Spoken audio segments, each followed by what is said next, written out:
welcome back to another episode of what we ate this week, and these are all family meals made in my Ninja 15-in-1. This week we've got grill, steam meals, steam bake, and also a pressure cook recipe.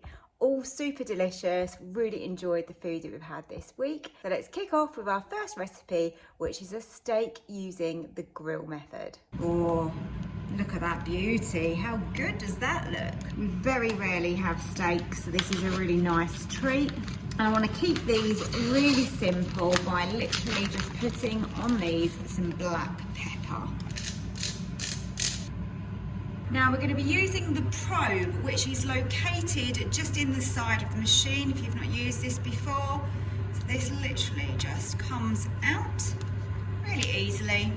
The long end here will be inserted in the meat, and we want to try and get that right in the centre, or as close to as we possibly can. There's a little stopper here that is in the lid, so we need to remove that and then we can pop in.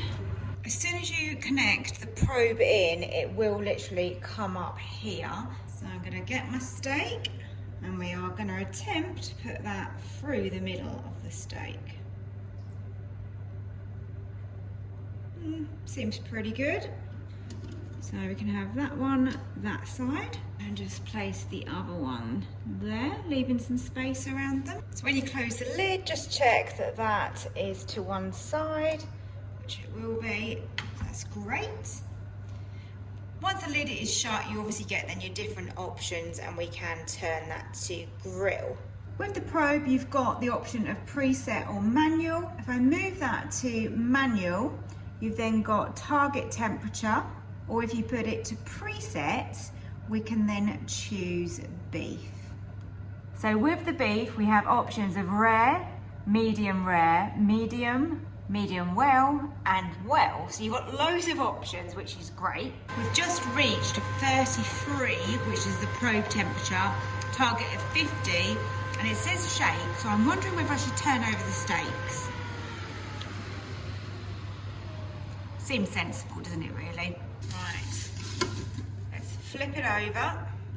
Yeah, definitely was the best way to go with that, wasn't it? No different, like that you cook a steak each side. Let's begin by serving up with a little bit of peppercorn sauce. Gorgeous, crispy Parmesan potatoes. Steak has been well rested and looks gorgeous. And to go alongside that, I've cooked some carrots and a portion of broccoli.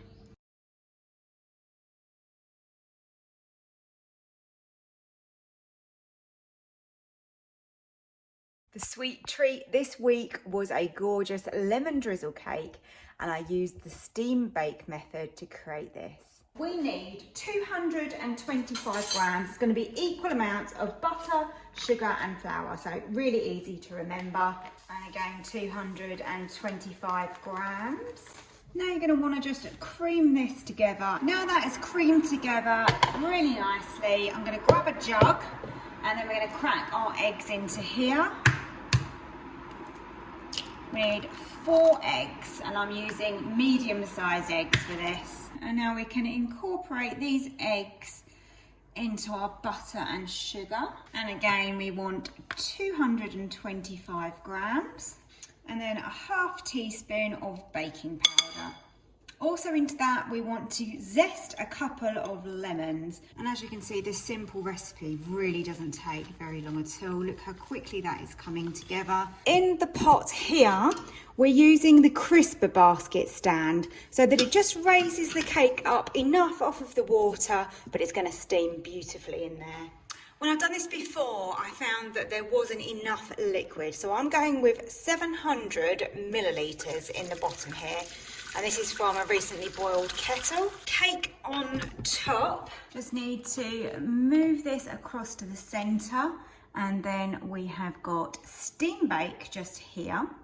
And the temperature I'm looking for is 160. And then time-wise, I'm going to go with 25 minutes. And now all I do is juice the lemon, pour in the lemon.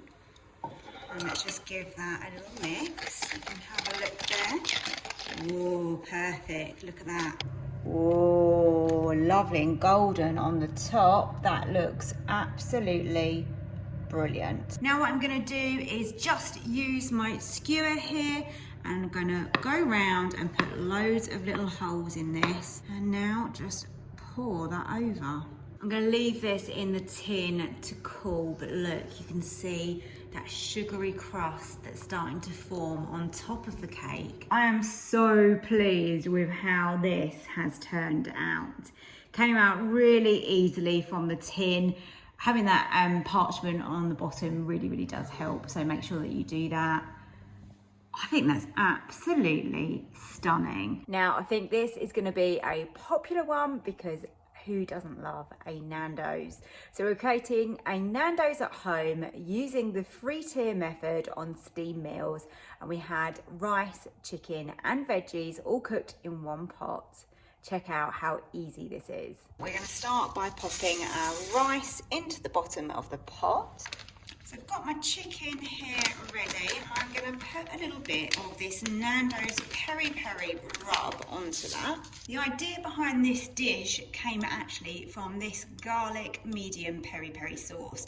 So I'm actually going to use some of this in the rice to flavour it, but we've got quite a lot here, so I'm going to put a little bit on the chicken. That's going to help just keep that nice and moist. Now we're going to put our vegetables onto here. I've made up my stock. You can use chicken, veggie stock, whatever you fancy really. And then let's get the rest of that sauce in here. I'm going to just rinse the pot out using a little bit of this stock so we don't waste any of that flavour. The stock that we're using measurement is 1.5 times the amount of rice. With the vegetables, I'm going to just make a little parcel. Just slide that across. Now on the steam meals, we want 200 for 15 minutes.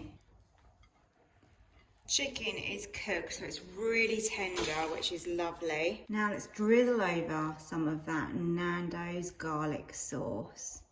And all that's left to add is my pieces of halloumi. And the final recipe of the week that I made in the Ninja was a beef pie. It was absolutely stunning. We pressure cooked the meat and then baked the pastry. And let me show you how to make it. I've got my Ninja on sear and saute, and we're going to add in some olive oil. Onto the beef, we want about a heaped tablespoon of plain flour. We just want to brown that all over and then we can remove it. Now I want to add my onion, celery and carrot. Now the vegetables can come out. Now we're going to deglaze the pan with some red wine, and this is optional. Get that in.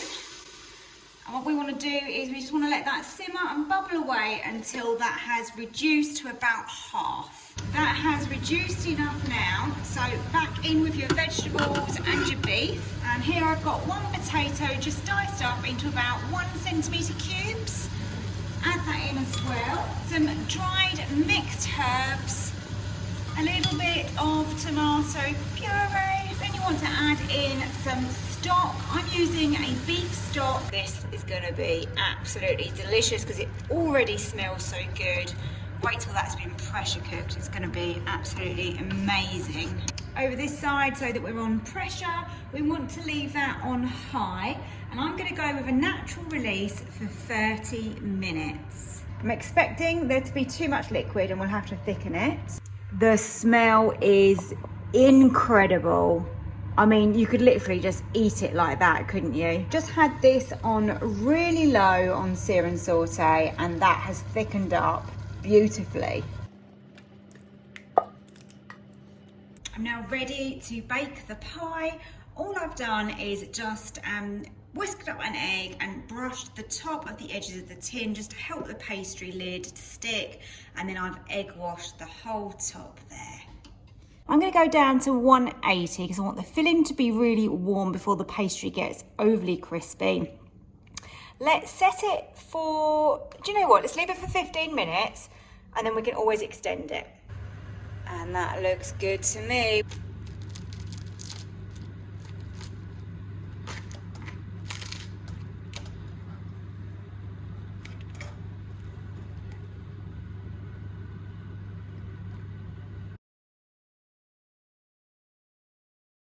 I really hope you've enjoyed this week's recipes again. If you've got any requests, anything you'd like me to make, then please do leave me a comment and I will try and reply to you. At the moment, I'm still working on lots of Christmas recipes and the majority of those will be in the Ninja 15-in-1. So I hope you're looking forward to those. If you're not already subscribed, then please do that and turn on that notification bell so that YouTube can let you know when I upload a video. Thank you for watching and I hope to see you again. Bye.